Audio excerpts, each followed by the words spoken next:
So Vigilantes, Arrow Season 7's finale, was it good? Was it like okay, or was it bad, or was it actually a mix of all of those three things? And I think it was. And judging from a lot of you guys, you may have actually felt the latter. So let's break down Arrow Season 7's finale. You have saved this city.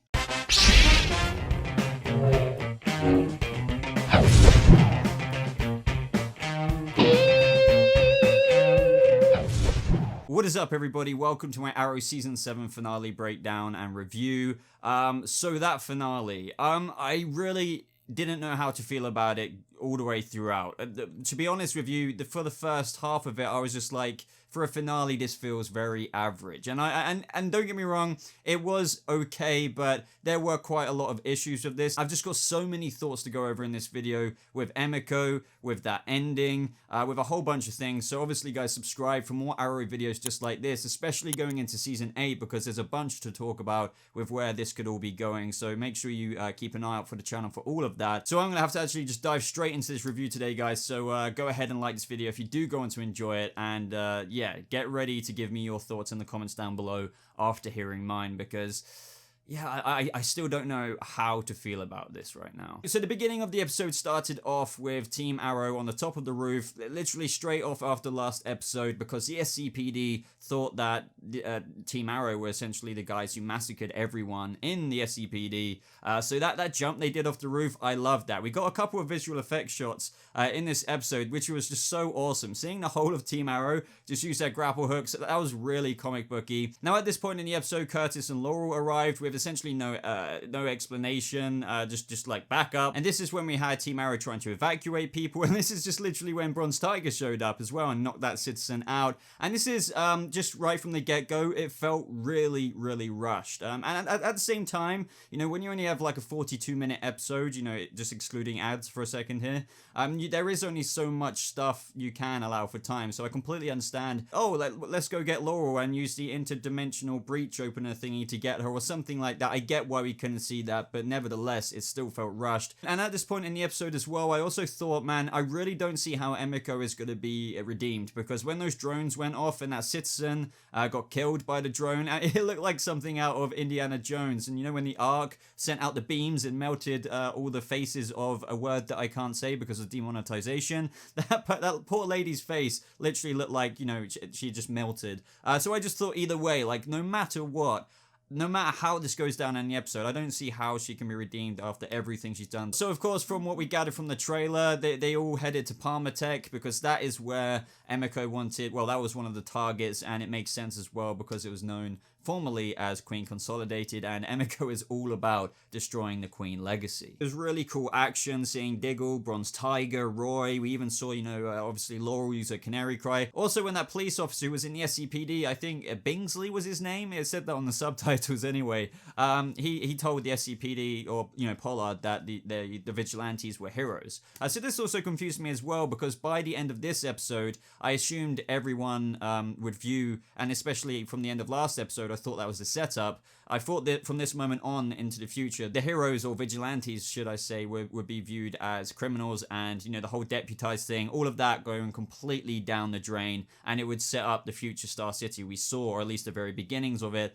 But by the end of this episode, just jumping straight to there for a second, it was none of that. The city is in good hands. But at the same time, of course, this could still, you know, go wrong in Season 8, but Season 8 is a whole other question in a minute. So, of course, guys, we need to talk about when Oliver finds Emiko. So this part of the episode, I don't think that they did the best job. Now, I'll explain why. Now, what I really did like is when Oliver was fighting Emiko, and he was obviously trying to say a few things in between throwing punches and, you know, defending or whatever. It was a really kind of nice tie-up for all of the seasons, because he explained how Emiko essentially caused this ripple effect on his life by allowing their father to die, thus caused, you know, everything. Like Tommy and every major thing that kind of happened in Oliver's life can literally be linked back to the Queen's Gambit. So I did like that aspect of how Emiko, you know, despite how they've handled her story this season and whatever you rate her as a villain, that was the one sweet thing that came out of this. But other than that, when the Ninth Circle came in with this notable character known as Beatrice, like you see her before the ad rolls, and I thought, who the heck is that woman, before the ad even rolled?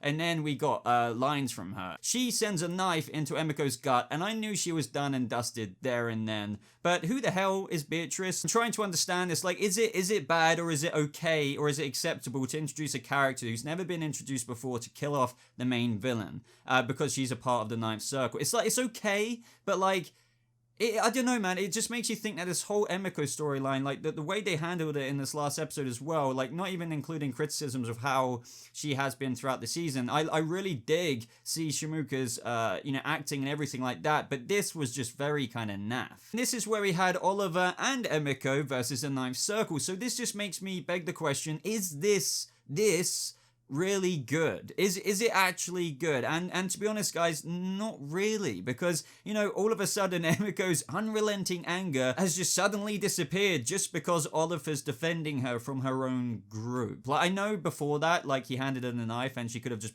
gone like that and stabbed him, and that's what in the Ninth Circle were like, well, if you're not going to kill him, like, we will do it.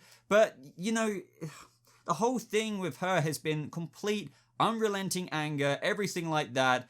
Right up until the last second, she dropped a building on Oliver. She could have killed him a bunch of times already. She pressed the button earlier on in the episode that she wanted to kill him. She even ensured his family's death by warning him about that as in her dying words. But ultimately with this, guys, just when she was just like, oh, you're still here because, you know, he saved her and, you know, was fighting with her, defending her. I just thought, this is such BS. Like, you wanted to kill this guy, and your almost unlimited source from a well of anger towards Oliver and your motive for killing him has just gone out the window. Doesn't matter. So at this moment, we had Emiko's last words. She was sorry. She literally says the words, I'm sorry. She warns Oliver about his family, and her dying words are, I wanted to be a queen. So, to be honest, guys, it's nothing but your boring, typical, very, very cliche villainy kind of role. Like, oh, I hate you. I'm gonna kill... Oh, I'm sorry, I just wanted to be... Like, I get it. I'm not going to rip into this too much because, you know, that is a motivation arc. Like, I wanted to be a queen. I have anger. She's been living her life in the Ninth Circle. She's been, you know, boiling at like a kettle all of these years. I get it. I'm not disregarding all of that. But if you really do evaluate this as like a whole character thing, it's not great. So this is the part where they all just head back to the Arrow Cave. Now, also the believability of stuff happening in this moment was a bit off for me as well. I didn't like how it was so like farewell-y in this moment. Now, obviously behind the scenes, this was like Felicity's last day, Emily Bett's last day. It was very, very bittersweet for some of the cast, I'm sure. But, you know, at this point in the episode, we can't forget Oliver and Felicity announced that they're going away. It's just meant to be a temporary thing until, like, you know, the baby's born. Like, it's just temporary. Oliver doesn't know that the monitor's going to come this year. It could have been 5 years from now. So there's no worries regarding to that if somebody was going to comment that. I just thought, oh, like, Oliver knew he was going to go, so that's why it was so emotional for him. So I don't know. I just felt like, you know, what I was watching was really a behind-the-scenes thing, everyone being emotional. It didn't really feel like there was any need for everyone to be, like, proper emotional in this moment because it was quite literally just an in-between seasons holiday thing. So this is where we come to the point where they arrive at the safe house cabin with Diggle. Now this sets up how Connor Hawke knows about Mia in the future because Diggle was literally the only one on the team who was aware of it. Now this part of the episode, like the remaining chunk at the end, was the best part of the finale. I enjoyed the time-lapse of seeing a well-deserved rest for Oliver the Green Arrow and Felicity, the birth of Mia, Oliver like falling asleep with Mia in the chair. It was just all like very sweet stuff, but we knew that this wasn't gonna end happily ever after, and that is when the Monitor arrived. Somebody who we've been expecting to arrive in the last episode, or at least a lot of us, because if you've been paying attention to like behind the scenes photos and whatnot. And this is where Oliver was just like, now? I thought I had more time. So this just reiterates or emphasizes my point even more about how he could have thought like the crisis that he made the bargain for was years and years away, or at least 2 years away. Like, that's what I keep meaning by the over dramatic kind of feelsy of goodbye that was present towards the back half of the episode. Now at this point we got a flashback to that conversation from the previous crossover that was cut off from us, so we got to see the conversation between Oliver and the Monitor that we had never seen before, and this consisted of Oliver asking what was required of him, you know, what does he have to do, and this is when the Monitor says whatever the multiverse requires to survive the crisis that is looming, aka his life, and the Monitor even went on to say, I have seen you die, and I think this was the wisest decision to treat the audience as dumb by like not properly revealing that to us. This episode would have been the wrong decision. So I'm glad that they're letting the audience know Oliver's dying. They obviously showed that in the gravestone and the flash forwards, which we'll get onto at the end of this review. But yeah, like we all know he's going to die. We all knew that from Crisis anyway. I also like how the Monitor threw in a little bit of a foreshadowing to how important Mia is in the future by saying, I'm not here to bring harm to you or your daughter. Trust me, the world needs her. So like literally Mia is very important. She is, you know, the legacy torchbearer even over William in the future. So she's going to save the city in the flash forward scenes, and we'll see more of that next season, I'm sure. But Oliver does need to leave tonight. And why? Because the Monitor said that what is required of Oliver is to immediately leave as he needs Oliver's assistance as they seek to prevent the inevitable. So this is going to be interesting because everyone's thinking what they're going to do in season 8 now. I think we'll still see Oliver, like surely. It's got me thinking wild things like, are they actually going to be approaching Crisis from episode 1 with all of the future, well, you know, the Flash season 6 and Arrow season 8? They might do, but they might just do it for one show rather than the Flash, and they might, you know, get the other shows like Flash Legends slowly into it, whereas Arrow is a lot more full force. But we're gonna have to wait and see there. That'll be a whole separate video of what we can expect. Keep an eye out on the channel for that. The remaining scene, or should I say the aftermath of this, was very touching and my favorite moment in the finale. It made the bad-esque finale something worthwhile for me, where we saw Felicity, which was set up in the flash forwards, make that promise to Oliver of keeping Mia and William safe. I also absolutely adored the line from Oliver and when he was crying. Amazing acting from Stephen Amell as well, and Emily Bett in this scene, of where he said how she opened up his heart in a way he didn't think possible. So as for the flash forwards, like they were okay. The ending part, it's just kind of like the main episode. The ending part was the most interesting part, but the bits throughout was okay. But it was a lot of tie-ups from what we've seen from obviously the whole season long. So at the beginning, we saw the future team arrested. Saw Felicity, Dinah, and Renee discuss how their kids essentially like their parents, and this kind of makes Felicity feel pretty shite about everything because, as I said, it ties into that present day promise that we spoke about just a second ago. But was it just me? Like, I have to admit, I didn't feel any gravity at all to the situation when Mia was like crying and she like pressed the button to detonate the explosives in the wall. Obviously she had only so much time to jump off, but I didn't feel any dramatic effect there like you were supposed to. Like, oh, she might die doing this, but no, but it was still really, really cool seeing her like jump off the wall and do the traditional Green Arrow fly away with a grapple hook scene. And as a result of this, guys, for the first time in many years, the wall between Star City and the Glades is down, and this is going to set up a lot of things for the next season. And this was all about passing the torch because for some reason, like there is really no kind of reason, but like, okay, Dinah, Renee, and Felicity, well, for what they know, Felicity are going off the grid. They're passing the torch down, and no matter what Oliver wanted for his future kids, it doesn't matter because they're going to be the new Team Arrow. Their lives are going to be at risk every day, saving the city. But, that doesn't matter. It's still really cool in how this is a legacy.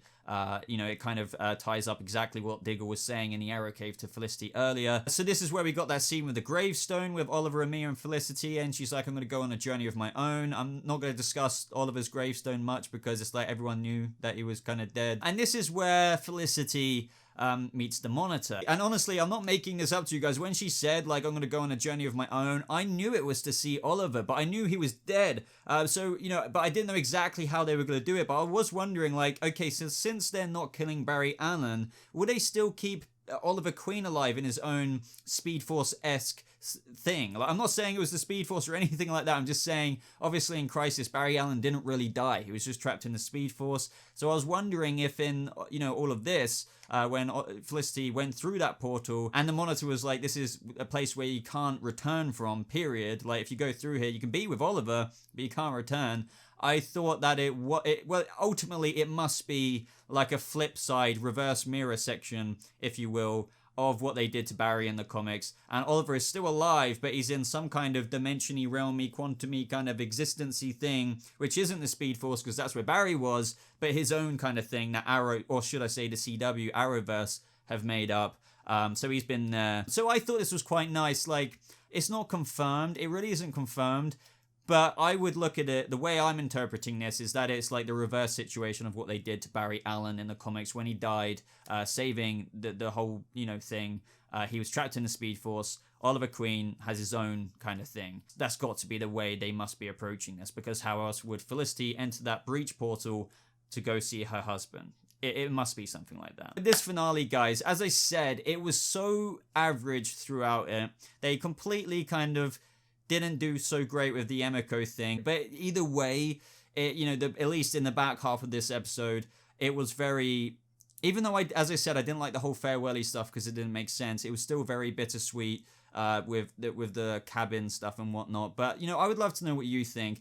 I know I'm not alone in this. There is a lot of mixed reactions from this finale. I think a lot of the positive reactions are from the sentimental side of things. So let me know if you resonated with any of my thoughts. Expand upon them. Let me know if you disagree with any of them as well. I love reading your comments. I love hearing your opinions. But as always, guys, if you did enjoy this video, hit that like button. It only takes 2 seconds of your time. And of course, I do want to say thank you to everybody, whether it's new fans or old fans, for watching me cover Arrow this season. It really does mean a lot. Oh, and before I forget, especially if you got this far in a video and you don't have Discord, or even if you do have Discord, check out my server invite in the links down below so we can continue this Arrow talk in between the off season. I would definitely love to see more Vigilantes there, so definitely join my Discord server. But thank you so much for watching. I hope you guys have a lovely rest of your day, and I'll see you Vigilantes in the next video.